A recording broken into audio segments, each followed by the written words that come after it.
بەڵێ ڕەنج بەردەوام دەبین دەست دەکەین بە گفتوگۆکانمان و لە تەوەری یەکەم بازەوە دەکەین پاش ئەوەی کە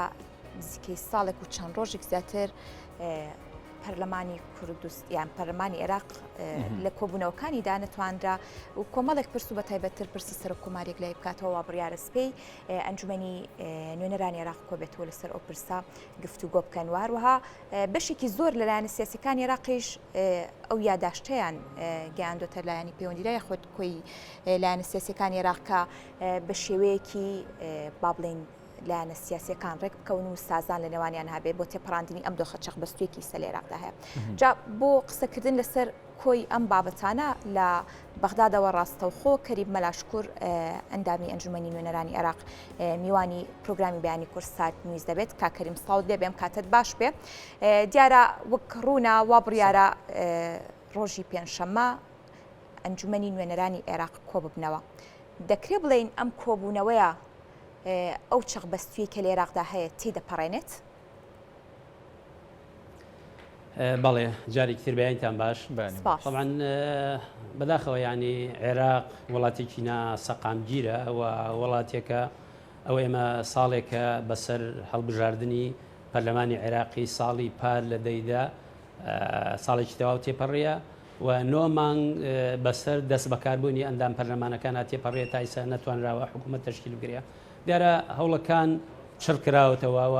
کۆبنەوەکان بەردەوامی هەیە بۆ ئەوەی بتوانین حکوومەت تەشکیل بکەین چکە خەڵکی عێراق زەرمەندی گەورە بۆ لە تەشکیل نەکردنی حکوومەتی عێراقی. دوێنێ محەممەد حەلبوسی سەرۆکی پەرلەمانی عێراق ڕۆژی پێنجشەممەی دیاری کرد طبعا دوای ئەوەی 170 ئەندام پەرلەمان ئیمزایان کۆ کردەوە و داوایان کرد کۆبنەوەی ئەو کۆبنەوەی بکرێت کە سەرۆکی پەرلەمانیا ئەو جەلسەیە ڕێک بخرێت کە سەرۆکی سەرۆک کۆماری تیا هەڵبژێرێت بۆیە دوێنێ بڕیار دراوە ڕۆژی پێنجشەممە ئەو ڕۆژەیە کە سبەی ئەو ڕۆژەیە کە دیاری کراوە بۆ جەلسەی پەرلەمانی عێراقی و بۆ هەڵبژاردننی پەرلەمان. هەوڵەکان بەرەو ئەوە چیە چەنێ عێراق یعنی وەکوتم وڵاتێکە لەوانەیە هەندێک جار بە سەعات شتەکانی تیا گۆڕانکاری بەسەرا بێت چۆن بلاسخار نوێنەری نەتەوە یەکگرتووەکان لەم ڕۆژانەیە لە سەرەتایی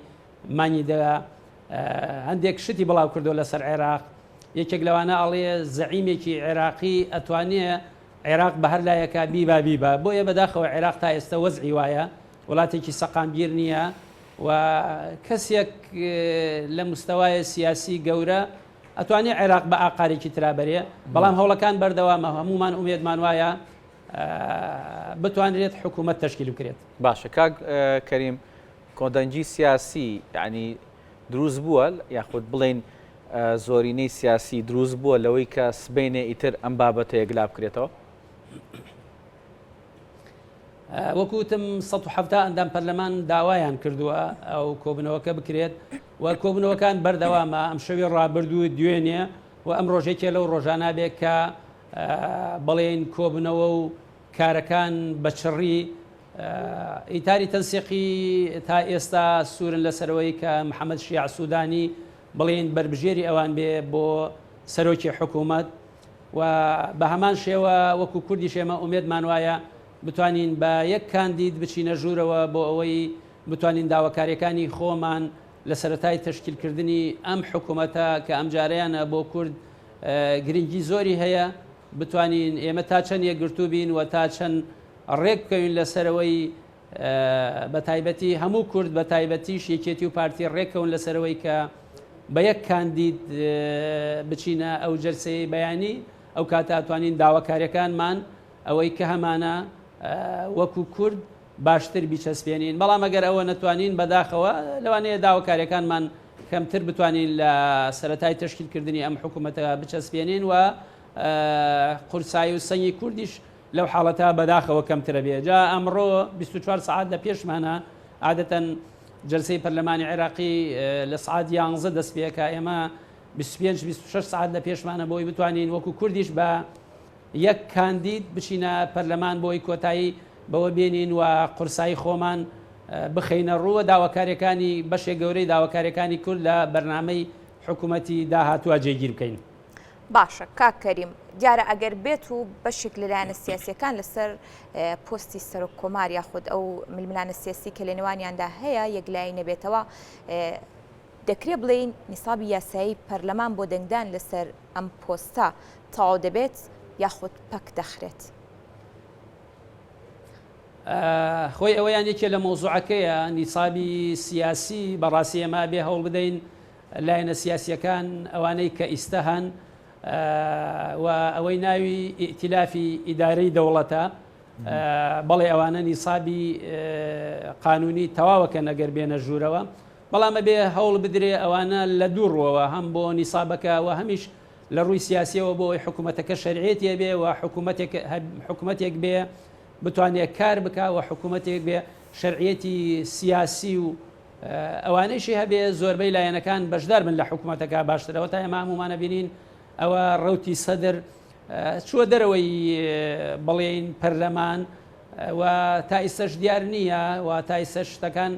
بەرەو ئەوە چێکە لە حکوومەتە بەشداری نەکە نازانم لەم 24 ساعتدا هەندێک گۆڕانکاری ڕووبدات وئیلا لە حکوومەتیشا بەشداری ناکات ئەگەر لایەنی تریش بەشداری نەکات لە ڕاستیە حکوومەتەکە کەمێک لاوازە بێ. بەڵێ کاکەریم لە نوێترین پەیامە بۆ کە سەدرەکان یاوێنە بەلایەنە سیاسیەکان دوێنێ ئاماژەیان بۆ کردووە یاخود خودی موختەدا سەدرەڵێ حکوومەتێک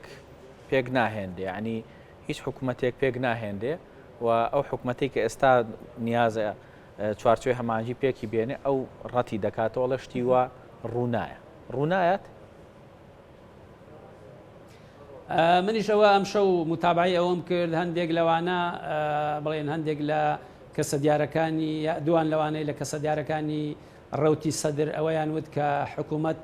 تەشکیل ناکرێ من خۆم ڕێیم وایە حکوومەت تەشکیلە بێ لەبەر ئەوەی کە ئیسەناوی لێنراوە ئیتیلافی ئیدارەی دەوڵەت ئامادەکاریان کردووە بۆ تەشکیلکردنی حکوومەت و ئەو وڵاتی ئێمە ئەوە ناچێتە ڕێوە بەو شێوەیە کە هەیە و ئەوەی لە ڕابردووە ڕوویدا لە چەندمانی ڕابردووە ئەو خۆپیشاندان و ئەو هاتنە ناو پەرلەمان خۆپیشاندەران هاتنە ناو پەرلەمان ئاسان نییە لە ڕاستیەوە جارێکی تر ڕووبداتەوە چکە هەم ئیتاری تەنسیقی هەم ئەو لایەنانەی کە ئەیانەوە لە حکوومەتە بەشدار بن ئامادەکاری باشیان کردووە بەڵام ئەو حکوومەتەی کە تەشکیلە بێ لە ڕاستیە بۆ ئەوەی خۆی بگرێەوە لەسەر قاش خۆی بوەستێ ئەبێ حکوومەتێک بێ گەندەڵی کەم بکاتەوە و ئەبێ حکوومەتێک بێ گرنگی بە خەڵک بداوە ئەبێ حکوومەتێک بێ خزمەتگوزاری باش پێشکەشکا بەداخەوە ینی حکوومەتەکانی ڕابردوو وەکو پێویست ئەوەی کە هەیە ینی بە بەراورد بەو بەڵێن ئیمکانیاتە مادیەی کە لە عێراقا هەیە و بە بەراورد بەو موازنە باشەی کە لە عێراقەیە خزمەت نەکراوە بۆیە ئەم حکوومەتە ئەبێ حکوومەتێک بێ بتوانێت خزمەت بکە و حکوومەتێک بێ بتوانێت گەندەڵی کەم بکاتەوە ئەو کاتە ئەو حکوومەتە لەسەر قاش خۆی وەستە باشە و من ئەخیران پێم وایە حکوومەت تەشکیلە بێت. باشە یەک شتی تر کاکەریم تۆ باز لەواگەی حکوومەت پێک ئەهێندێ و لە بەرامبەریشە لایەنێکی وەکو سەدرەکان ئەڵێن پێک ناهێندێ پێت وایە ینی دڵنیایی یەکیاخود گرانتیەک هەیە بۆی کە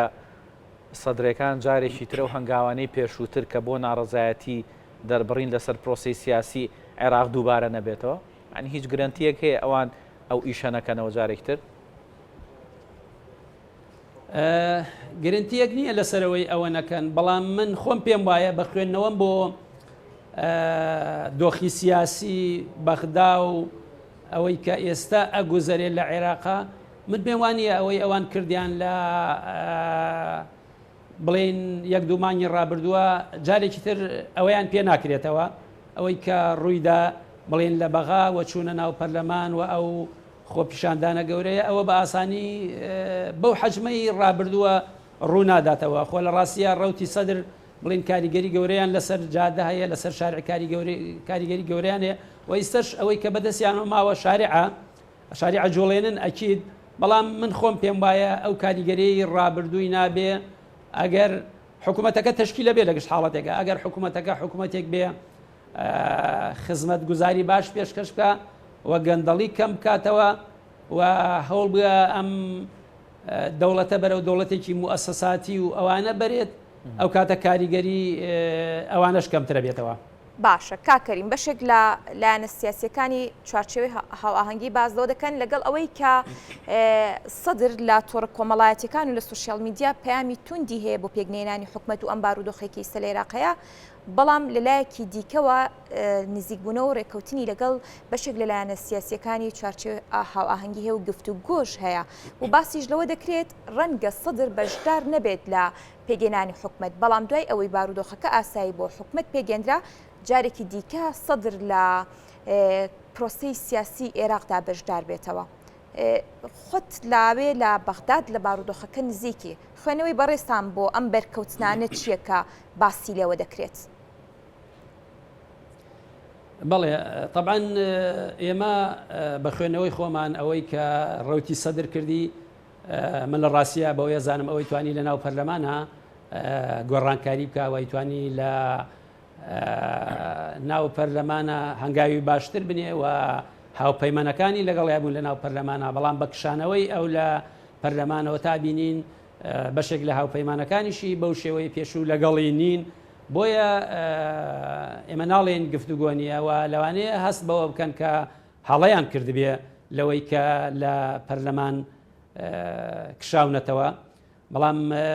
لە ڕاستیە گفتوگۆش هەیە، لە پشتی پەردەوە گفتوگۆش هەیە، ئەوە نیە بڵێ هیچ گفتوگۆیەک نەبێ، لە پشتی پەردەوە گفتوگۆ هەیە و ڕەوتی سەدر بڵێن ڕەوتێکە قاعیدەی جەماوەری خۆی هەیە و قورسایی خۆی هەیە و ناکرێت نادیدە بگیرێت و پشتگوێ بخرێت، بۆیە بەردەوام گفتوگۆ هەیە و بەردەوام هەوڵە درێت بۆ ئەوەی جارێکی تر بهێنرێتەوە ناو پرۆسە سیاسیەکە. باش کاکەریم لە سەرەتای سەرەڵدانی بڵێن هەر لە دوای هەڵبژاردنەکەوە لایەنە سیاسەکان دابەش بوون بەسەر دوو بەشە، بەڵام هەندێک لایەنیش هەبوو وەکو سربەخۆکان، ینی خۆیان یەکلا نەکردبووە لەوەی کە لەگەڵ کام لایەنە پرۆسی سیاسی بەردەوامی پێدەن یاخود لەگەڵ کام ڕەوتی سیاسیان بۆ داهاتووی عێراق. یەکێک لەوانە سربەخۆکانن. سربەخۆکان ئێستا ئۆکۆیت کۆتۆ لە نزیکەوە بزانی سربەخۆکان بۆچوونیان چییە لە سەر دانیشتەکەی پەرلەمان، دێنە پەرلەمانەوە لە دانیشتەکە بەشداری دەکەن یاخود لە پرۆسەی داهاتوی سیاسی عێراق ئەوانیش بەشدار دەبن؟ بەڵێ ئێمە دیارە لە هەم لە ناو جلسەی پەرلەمان و هەم لە لجنەکان کە من لە لجنەی ئاسایش و بەرگریم سربەخۆکانمان لەگەڵا، طبعاً زۆر جار لەوانەیە بە ئاشکرا بڵێن ئەوان ڕێی خۆیان دەرنەبڕن، بەڵام ئەوەنەی من تێگەیشتە بم بەشێک زۆریان لەگەڵ پێکێنانی حکوومەتن، بەشێک زۆریان لەگەڵ ئەوەن کە ئەم وڵاتە ئیتر بەو شێوەیە ناچێتە ڕێوە و ئەوە ساڵێک تێپەڕی و عێراق ئیمکانیاتی مادی باشی هەیە و ئەمە کاریگەری لەسەر جادە هەبووە و موسەساتی دەوڵەت ئەوەستێت ساڵێک کامل کە موسەساتی دەوڵەت موازنەی نەبێ و خزمەتگوزاری پێشکەش نەکرێ. من قسەی وایەنە لێ بیسم ئەمە یعنی ناڵێن ڕاستە خۆی ئێمە لە حکوومەتا بەشدارە بین، بەڵام قسەیان لەسەر ئەوە هەیە کە دواکەوتنی پێکێنانی حکوومەت کاریگەری لەسەر جادە هەبووە، کاریگەری لەسەر موسەساتی دەوڵەت هەبووە و لەسەر ژیانی ڕۆژانەی خەڵکیش هەبووە، بۆیە ئەوەنەی من تێگەیشتوم و ئەوەنەی من لە بەتایبەتی لە لژنەی ئەمن و دیفاع چەند کەسێکمان لەگەڵا ڕێیان وایە کە حکوومەت تەشکیل بکرێ. باشە کاکەریم، دیارە لە ڕۆژانی ڕابردوو هەتای ئێستش با بڵێن جنین پلاسخارد نێردەی نەتەوەیە گرتووەکان لەگەڵ بەشێکی زۆر لەلایەنە سیاسیەکانی عێراق کۆبووەتەوە ئەو پەیامی داوە کە پێویستە دانیشتنی ڕۆژی پێنجشەممە دانیشتێکی ئەرێنی بێ و تەواوی لایەنە سیاسیەکان تێیدا بەشدار بن. ئەم پەیامە چی لێ چاوەڕوان دەکرێت؟ بەڵێ وەکوتم بلاسخار لە سەرەتایمانی لە سەرەتای ئەم مانگە شتێکی پێشکەش کرد بە مەجلیسی ئەمن و لەسەر وەزعی عێراق وەستا و یەکێ لەوانە کە باسی لێکردەوە بوو کە بڵێن گەندەڵی لە عێراق بە تەواوی بڵاو بۆتەوە و یەکێ لەو خاڵانەی تر کە باسی کرد ئەوەیە کە زەعیمێک ئەتوانێت لە عێراق ئەوە بکات و ئێستا دیارە ئەو کاریگەری خۆی هەیە بۆ ئەوەی نوێنەری نەتەوە یەکگرتوەکانە لە عێراق و قسەی ئەو کاریگەری هەیە و دەوڵەتانی دەوروبەریش بە هەمان شێوە کاریگەریان هەیە و هەمویان گەیشتونەتە ئەو قەناعەتەی کە ساڵێک تێپەڕیە بەسەر هەڵبژاردنە پێویستە حکوومەت تشکیل بکرێ ئەگەر حکوومەت تشکیل نەکرێ بێ متمانەی زیاتر لە نێوان هێزە عێراقیەکانە دروستە بێ فشارەکان هەمووی لەسەر ئەوەیە کە حکوومەت پێک بێنرێت بە دەوڵەتەکانی دەوروبەریشەوە بە دەوڵەتە زلهێزەکانیشەوە فشارەکان لەسەر ئەوەیە کە کاتی ئەوە نەماوە و پێویستە لەوە زیاتر کات بە فیڕۆ نەدرێ و حکوومەت پێک بێنرێت. بەڵێ کەریم مەلاشکوور ئەندامی ئەنجومەنی نوێنەرانی عێراق کە ڕاستەوخۆ لە بەغدا لەگەڵمان نبووی سپاس بۆ پەیامەکانت. دەستخۆش سپاس.